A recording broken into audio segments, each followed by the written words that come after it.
नमस्कार श्रोताओं, कहानियों का कारवा चैनल में मैं बिंदु सांधु आप सबका स्वागत करती हूँ। आज मैं आप लोगों के लिए मालती जोशी जी की एक कहानी वसीयत लेके आई हूँ। ओमकार सीटी बजाते हुए घर में दाखिल हुआ ही था कि बरामदे में बैठे हरीश को देखकर एकदम सकपका गया। नमस्ते भैया, आज आप घर पे कैसे? तुम्हें कोई ऐतराज? हरीश ने कहा तो ओमकार और सहम गया। उसकी हालत देखकर हरीश को हंसी आ गई। कहा, मैं तो खैर अपने घर पे बैठा हूँ, पर आज आपकी सवारी इधर कैसे? ऐसे ही कभी कभी भाभी जी से मिलने चला आता हूँ। भाभी है ना भीतर? उसने पूछा और उत्तर की प्रतीक्षा न करते हुए सीधे भीतर चला गया। भीतर वाले ओसरे में माँ बेटी दोनों मिल गई। ओमकार वहीं पास में बैठ गया। बोला, भाभी जी, बड़े भैया के पास कौन सी गाड़ी है? सेंट्रो। क्यों? नीली वाली थी ना, पर आजकल वहाँ एक लाल गाड़ी खड़ी रहती है, खूब बड़ी सी। अपने छोटे भैया को जाकर बताओ। बेचारी भाभी कहते हुए उनका मुंह सूखता है। और बेचारी भाभी दो दो गाड़ियां रखे हुए हैं। चुप करो अम्मा, पता है ना वह आज घर में है। हाँ तो ओमकार, लाल गाड़ी तो है, पर कौन सी? ठीक से नहीं देख पाया भाभी। पास जाते ही कुत्ते भौंकने लगते हैं। फाटक के बाहर खड़ा रहता हूँ तब भी। कुत्ते भी पाल लिए, और वो भी दो दो? यहाँ बच्चों को ठीक से दूध पिलाना नसीब नहीं होता, और वहाँ कुत्ते पाले जा रहे हैं, वह भी दो दो। रईसी और कैसी होती है? वह जैसे भी हो नानी जी, अब हम वहां नहीं जाएंगे। बड़े जबरे कुत्ते हैं, हमको चीर डालेंगे। मैं गरीब बेमौत मारा जाऊंगा। 10-10 हजार के इंजेक्शन आते हैं, कहाँ से लाऊंगा? अरे, बड़े आदमियों के कुत्ते काटते हैं तो कुछ नहीं होता, उनके खुद इंजेक्शन लगे रहते हैं। जो भी हो, अब हम वहां नहीं जाएंगे, कहता हुआ ओमकार उठकर बाहर आ गया। हरीश आराम कुर्सी पर पूर्ववत आंखें मूंदे लेटे हुए थे, पर उनके कान भीतर ही लगे हुए थे। ओमकार की आहट पाते ही वे उठ बैठे। ओमकार, तुम बड़े भैया के घर गए थे, कुछ काम था? बेचारा ओमकार बगले झांकने लगा। खिसकने की राह नहीं मिल रही थी। हरीश लगातार उसकी ओर देख रहे थे। आखिर उसने हिम्मत की और कहा, हम कौन अपनी मर्जी से जाबे हैं, हमें वहां नानी जी भेजती है। किस लिए? हालचाल लेने के लिए। तो भाभी जी चाय वाय पिलाती है कि सूखा ही टरका देती है? हम भीतर थोड़े ही जाते हैं, बाहर ही से देख दाख कर आ जाते हैं। बाहर से हालचाल पता चल जाता है। मरा डर के मारे भीतर जाता ही तो नहीं, क्या करें? अम्मा जी ने एकदम कमरे में अवतरित होते हुए कहा। ओमकार ने अब भागने में ही अपनी कुशल समझी। भैया जी, शाम को गैया हमें ही लगानी होती है, अब हम चलेंगे। और उत्तर की प्रतीक्षा किए बिना ही वह बाहर निकल गया। हरीश अब सास की ओर मुखातिब हुए। ओमकार को आप बंगले पर भेजती हैं तो क्या करें? उन्होंने दबे स्वर में कहा। तुमने तो वहां जाना ही छोड़ दिया। अकेली औरत, किसी को तो खोज खबर लेनी चाहिए कि नहीं? हम लोगों के सिवाय उसका यहाँ कौन है? खोज खबर लेनी थी तो किसी दिन माँ बेटी दोनों चली जाती। जासूसी करने की क्या जरूरत थी? जासूसी और क्या, आप जो कर रही हैं वह जासूसी ही कहलाती है, हरीश ने कहा। तो अम्मा जी मुंह बिचकाकर भीतर चली गई। हरीश को बड़ा मजा आया। अरसे बाद सास को निरुत्तर करने का मौका मिला था। लेकिन सास को निरुत्तर करने की खुशी ज्यादा देर नहीं रही। एक प्रश्न जो दिमाग में चक्कर काट रहा था उस पर हावी हो गया। बंगले पर नई गाड़ी आ गई है और दो कुत्ते भी। कुत्ते पालना कितना महंगा शौक है, उसे पता है। एक कुत्ते का खर्च 2 आदमियों की खुराक से ज्यादा है। फिर उसकी सार संभाल के लिए नौकर चाकर भी तो चाहिए। ये काम भाभी के बस का तो है नहीं। फिर पिछले 6 महीनों में उसने वहां रुख ही नहीं किया। वैसे कसम ही खा ली थी, पर इस बीच क्या इतनी बड़ी उथल पुथल हो सकती है? शालिनी और उसकी माँ दबी जबान में कुछ कुछ कह रही थी। क्या वह सही है? 6 महीने पहले शुभम का रिजल्ट लेकर गया था। सोचा था कि कहूँगा कि भैया का बहुत मन था कि शुभम इंजीनियर बने। अब उनका सपना आप ही को पूरा करना है। घर से खूब अच्छी रिहर्सल करके गया था। पर वह माहौल ऐसा बिगड़ा कि कुछ कहना संभव ही नहीं हुआ। यह नहीं कि वहाँ स्वागत नहीं हुआ, स्वागत तो खूब अच्छे से हुआ। उन्होंने शुभम को बधाई दी, उसको आशीर्वाद स्वरूप 500 रुपए का नोट लिफाफे में डाल कर दिया, चाय नाश्ता भी करवाया, पर सब कुछ ठंडा ठंडा सा था। उनमें संबंधों की ऊष्मा नहीं थी। वैसे भी उनसे सुसंवाद कभी था ही नहीं, पर भैया के रहते ये बातें सतह पर नहीं आई थी। अब जैसे सब कुछ सामने आ गया। चाय के बाद वह शुभम को लेकर भैया के सपने की बात कहने ही जा रहा था कि भाभी ने कहा, चलो अच्छा हुआ, शुभम के रिजल्ट के बहाने ही सही तुम आए तो, नहीं तो 13वीं के बाद तो तुम यहाँ का रास्ता ही भूल गए थे। जानते तो थे कि इस घर का एकमात्र कमाऊ सदस्य अब नहीं रहा, फिर एक आध बार आकर देखना तो था कि भाभी कैसी है, किस हाल में है। हरीश का सिर शर्म से झुक गया। वह अपनी सफाई में कुछ कहने ही चाहता था कि भाभी बोली, तुम्हें शायद डर लगा होगा कि भाभी कुछ मांग न ले। ठीक है ना, मैं तुमसे क्या मांगती हरीश, जिसने पिता समान भाई की अंत्येष्टि के लिए दूसरों के सामने हाथ फैलाया था, उससे मैं क्या मांगती और मुझे वह क्या देता। सॉरी भाभी, पर उस समय हाथ सचमुच तंग था, उसने घुटी सी आवाज में कहा। हाथ तो तंग होना ही था, तुम्हारी एटीएम मशीन जो बीमार पड़ गई थी। अब तक तो तुम्हारी हर समस्या वे ही सुलझाते आ रहे थे। बच्चों की फीस हो या साल भर का अनाज हो, सर्दियों के कपड़े हो या गर्मियों की छुट्टियों की प्लानिंग, सब कुछ वे ही तो करते थे। उन्हीं बातों को याद करके तुम अपने बड़े भाई के लिए लकड़ी ही खरीद लेते तो मुझे अच्छा लगता। दोस्तों से उधारी की बात तुमने मुझे बाद में कही, इससे अच्छा था मुझसे ही मांग लेते, बाहर वालों के सामने उस राजा आदमी की बेइज्जती तो न होती। इस कड़वे प्रसंग के बाद शुभम के लिए कुछ कहने का सवाल ही नहीं था। अब वह ये देहरी कभी नहीं चढ़ेगा। प्रण लेकर वह बाहर चला आया। बाद में पछतावा हुआ कि वह 500 रुपए का लिफाफा वहीं क्यों नहीं फेंक आया। वैसे भी भाभी के लिए मन में पहले दिन से ही एक पूर्वाग्रह था। समझ लिया था कि वे उन लोगों का सुख चैन छीनने आई है। भैया के आश्रय में जो एक आश्वती थी, संभावनाएं थी, वह एकदम धूमिल होती दिखाई दी। इस घर में आने से पहले ही वे खलनायिका बन गई थी। पहली भाभी जब 2 साल की लंबी बीमारी झेलकर भगवान को प्यारी हो गई तो भैया एकदम टूट गए थे। साल भर तक एकदम गुमसुम से वितराग बने रहे। फिर इस अवसाद से उबरने के लिए उन्होंने अपने आप को काम में झोंक दिया, दुगने जोश से। साल भर में ही घर की काया पलट हो गई। हर तरफ जैसे सोना बरसने लगा। हरीश ने ठाठ से अपनी पढ़ाई पूरी की, धूमधाम से उसकी शादी हुई। माँ का मरण त्योहार भी शान से मनाया गया। बच्चों के जन्मोत्सव पड़ोसियों में ईर्ष्या का कारण बने रहे। फिर सुना कि भैया शहर के बाहर एक बंगला खरीद रहे हैं, तो घर भर में एक खुशी की लहर दौड़ गई। सब लोग बंगले में रहने के सपने देखने लगे। पुश्तैनी घर बड़ा था, पर था तो पुराना ही। उसकी मरम्मत पर, साज सजावट पर काफी कुछ खर्च किया जा रहा था, पर यह अपना पुरातनपन नहीं छोड़ पाया था। गृह प्रवेश की तैयारियां चल ही रही थी कि भैया ने एक बार सबको चौंका दिया। बताया कि वे नई पत्नी के साथ गृह प्रवेश करेंगे। पुश्तैनी मकान उन्होंने बड़े उदार अंतःकरण से हरीश के नाम कर दिया, पर उनकी इस दरिया दिली से न हरीश खुश हुआ न उसका परिवार, क्योंकि इस दान पात्र का साफ अर्थ यह था कि उन लोगों को पुराने घर में ही रहना है।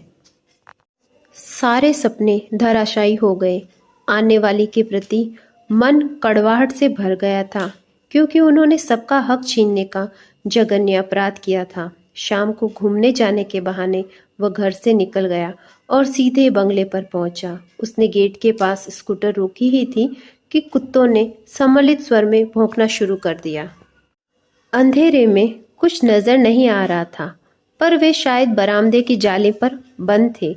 भीतर जाना कितना निरापद है, इस पर वह विचार कर ही रहा था कि एक बलिष्ठ हाथ उसकी गर्दन पर पड़ा। उतनी ठंड में भी उसके पसीने छूट गए।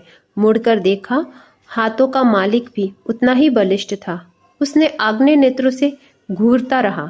हेलो मिस्टर, दूसरों के घर में ताक झाक करने में शर्म नहीं आती? ये दूसरों का घर नहीं है, मेरे भाई का घर है, उसने हिम्मत बटोर कर कहा। कौन भाई? उसने भैया का नाम बताया। वे तो अब नहीं है, पर भाभी तो है, मैं उनसे मिलने आया हूँ। भाभी भी अब यहाँ नहीं रहती, ये बंगला अब मैंने खरीद लिया है। क्या बात करते हैं? दिन में आना, पेपर दिखा दूंगा, उन्होंने दबंग आवाज में कहा। लूटा पिटा सा अपनी जान छुड़ाकर हरीश वहां से चला आया। बाद में ध्यान आया कि भाभी के बारे में तो पूछा ही नहीं कि वे कहाँ गई, पर अचानक पकड़े जाने के कारण उसकी सिट्टी बिट्टी गुम हो गई थी। उसे कुछ होश ही नहीं रहा। रात भर उसे नींद नहीं आई। शालिनी से बात करना चाहता था, पर हिम्मत ही नहीं पड़ी। जानता था अम्मा जी हमेशा कान लगाए रहती है। सासू माँ की निरंतर उपस्थिति उसे पहली बार खली। इकलौती कन्या से शादी करते समय केवल प्रॉपर्टी का ध्यान था। यह पता नहीं था कि दहेज में अम्मा जी भी साथ चली आएंगी। आई हैं तो चुपचाप बनी रहे, पर नहीं, हर घड़ी अपनी उपस्थिति दर्ज कराती रहेंगी। भैया तो पीठ पीछे उन्हें ललिता पवार ही कहते थे। शायद उनके आने के कारण ही उन्होंने दूसरी शादी के बाद अलग घर बनाने की सोची थी। बड़े भैया की इस शादी पर सबसे ज्यादा वक्र दृष्टि अम्मा जी की ही थी। शादी के बाद भाभी के यहाँ 2 बार उम्मीद जगी थी, पर हर बार खुशियां आधे रास्ते से लौट गई थी और शालिनी ने इसका श्रेय अपनी अम्मा को दिया था। तब से हरीश को उनसे डर लगता था। क्या भाभी इस राज को जानती है? क्योंकि इसके बाद से ही उनके व्यवहार में एक ठंडापन आ गया था। शादी के इन 15 वर्षों में वे मन से किसी से जुड़ नहीं पाई। उन्हें घमंडी करार दे दिया गया, पर दूसरा पक्ष भी तो कम दोषी नहीं है। उन्होंने इस खाई को पाटने की कभी कोशिश नहीं की। दूसरे दिन सुबह सुबह वह मुंशी बाल मुकुंद जी के घर पहुंच गया। देर होने से उनके काम पर निकल जाने का डर था। भैया के बाद कई वकीलों ने उन्हें हाथों हाथ लिया होगा। ऐसे कर्मठ और कुशल लोग आजकल मिलते कहाँ हैं। भैया का कोई काम या संदेश लेकर इस घर में वह कई बार आया है। हर बार उसका ललक से स्वागत हुआ है, पर इस बार मुंशी जी का व्यवहार बड़ा रूखा था। दरवाजा उन्होंने ही खोला और वहीं खड़े खड़े पूछ लिया, बोलो। बोलिए भी नहीं। एक क्षण को वह हतप्रत हुआ, पर उसने दूसरे ही क्षण हठ धर्मिता दिखाने के साथ पूछा, आपसे कुछ बात करनी है, भीतर आ सकता हूँ? अब मजबूरन मुंशी जी को रास्ता छोड़ना पड़ा। हरीश भीतर आकर बैठ गया। बैठक का कमरा उसे बदला बदला सा लगा, बदला बदला सा और परिचित सा भी। हाँ बोलो, मुंशी जी ने उसे चेताया। वह व्यवस्थित हुआ और बोला, मैंने सुना है भाभी ने बंगला बेच दिया। हाँ ठीक सुना है, 15 दिन पहले डील हुई थी। हमें हवा तक नहीं लगने दी। मुंशी जी चुप रहे। हमारी रजामंदी की कोई जरूरत नहीं समझी गई। ये कोई पुश्तैनी प्रॉपर्टी तो थी नहीं, सबकी रजामंदी की जरूरत ही नहीं थी। वकील साहब की पर्सनल प्रॉपर्टी थी। वे उसे बेचने चाहे या दान देते, उन्होंने बंगला अपनी पत्नी के नाम कर दिया। वे ही लीगल और नेचुरल वारिस भी थी। उन्होंने बंगला बेच दिया, बस। और सामान का क्या किया? बेच दिया। वैसे भी इतना सारा सामान वह कहाँ ले जाती, कहाँ रखती, इसीलिए ज़रूरत भर का सब रख कर बेच दिया। अच्छा सामान था, हाथों हाथ बिक गया। किसने लिया? दोस्तों ने, पड़ोसियों ने, परिचितों ने। जैसे हमने ये सोफ़ा सेट ले लिया, 2 पलंग और एक अलमारी भी। तभी हरीश को यहाँ कुछ पहचाना पहचाना सा लग रहा था। हमसे भी तो पूछ सकते थे, उसने तड़प कर कहा। तुमसे पैसे तो नहीं मांग सकती थी, इसीलिए तुमसे नहीं पूछा। उन्हें पैसों की ज़रूरत थी, नहीं तो अपना घर क्यों बेचती। इतना बड़ा घर मेंटेन करना मजाक थोड़े ही है। और तुम तो जानते हो तुम्हारे भाई कैसे शाह खर्च थे। बचत के नाम पर शून्य ही था। आखिर बची हुई जिंदगी वे गुजारती कैसे? बरसी तक तो रुक सकती थी, ऐसी भी क्या जल्दी थी? जल्दी सामने वाली पार्टी को थी। उनके ज्योतिष ने मुहूर्त निकाल दिया था। फिर जब जाना ही था तो आज क्या और कल क्या। भाभी अब है कहाँ? अपने भाई के पास। कल आना, उनसे पूछकर ही पता बताऊंगा। मतलब कि ये आदमी भैया के जाने के बाद भी अपना ईमान बनाए हुए है। उस दिन भाभी उलाना देते हुए कह तो रही थी, तुमसे तो वो मुंशी जी अच्छे, अब कोई काम नहीं है, फिर भी 4-8 दिन में हालचाल पूछ जाते हैं। उसे आशा तो नहीं थी, पर मुंशी जी ने दूसरे ही दिन फोन करके पता दे दिया था। नासिक के पास कोई जगह थी। ऑफिस के टूर का बहाना बनाकर वह चल पड़ा। घर पर बताने की हिम्मत ही नहीं हुई। सच बात जानते ही विस्फोट हो जाता। जो कुछ हुआ उसमें 100% उसका दोष बताया जाता, उसकी अकर्मण्यता को कोसा जाता। मुंशी जी ने पता ठीक ठाक दिया था, ढूंढने में ज्यादा परेशानी नहीं हुई। शहर के बाहर एक कंपाउंड में 2 हाउसेस की लंबी कतार थी। गेट पर नाम लिखा था विश्रांति। नंबर उसके पास था ही, इसीलिए घर भी तुरंत मिल गया। 1 रूम और किचन का एक छोटा सा घर था। इतने बड़े बंगले में सालों रहने के बाद भाभी यहाँ कैसे गुजारा करती होगी, उसने सोचा। भाभी ने बड़ी ही निर्मल और निश्चल हंसी के साथ उसका स्वागत किया। उस हंसी में सारे ताने उल्हाने तिरोहित हो गए। इतना ही कहा, इतनी सी जगह में आप गुजारा कैसे कर लेती हो? वे पूर्वत्व हंसकर बोली, हरीश, आदमी को बस इतनी ही जगह तो चाहिए। हम बेवजह फैलावड़ा कर लेते हैं, जरूरत से ज़्यादा सामान इकट्ठा कर लेते हैं, फिर अपने से ज़्यादा उस कबाड़ की सास संभाल करनी पड़ती है। भाभी की तो भाषा ही बदल गई। फिर भी उसने अपने मन का कांटा निकाल ही लिया। आपने घर बेच दिया? कम से कम भैया की बरसी तक तो उस घर में हो जाने दी होती। मरने के बाद क्या फर्क पड़ता है कि बरसी कहाँ हो रही है? वैसे भी तो सब कुछ करना है वो तुम्ही को करना है, तो बरसी बाप दादाओं के घर में ही हो जाने दो। आप आओगी तो मेरा तो उसमें कोई रोल ही नहीं है। मैंने अपनी तरफ से एक अनाथ आश्रम में पैसे जमा कर दिए। हर साल उस तिथि पर आश्रम के बच्चों को अपनी ओर से भोजन मिलेगा। तुम भी जब तक बने श्राद्ध करते रहना, नहीं तो गया जाकर पिंडदान कर आना, फिर कुछ करना नहीं पड़ेगा। भाभी ने चाय बनाई, नाश्ता कराया, वही सलीका, वही अभिजात्य। जगह छोटी होने से उसमें कोई अंतर नहीं आया। वह चलने लगा तो बोली, तुम आए बहुत अच्छा लगा, आते रहना। हाँ, ये छोटा सा घर मैंने तुम्हारे भाई के पैसों से ही खरीदा है। जाते समय तुम्हारे ही नाम कर जाऊंगी। अगर कभी लगे कि बच्चों के साथ ट्यूनिंग ठीक से नहीं हो रही है तो तुम और शालिनी यहाँ आकर रहना। बदुआ दे रही हूँ? नहीं, आशीर्वाद दे रही हूँ। बुढ़ापे में अपने सिर पर छत होना कितनी बड़ी नियामत है, ये मुझसे बेहतर कोई नहीं जानता। हरीश ने उनके पैरों को हल्के से स्पर्श किया और वह एकदम मुड़ गया। उस गरिमामयी महिला को इस तरह कातर होते देखना उसे अच्छा नहीं लग रहा था। मालती जोशी जी की इस प्यारी सी कहानी के अंत में आप लोगों से एक आग्रह, अगर आपको मेरे द्वारा किया गया कथा वाचन पसंद आता है तो कृपया मेरे चैनल को सब्सक्राइब करें, लाइक करें, शेयर करें। धन्यवाद।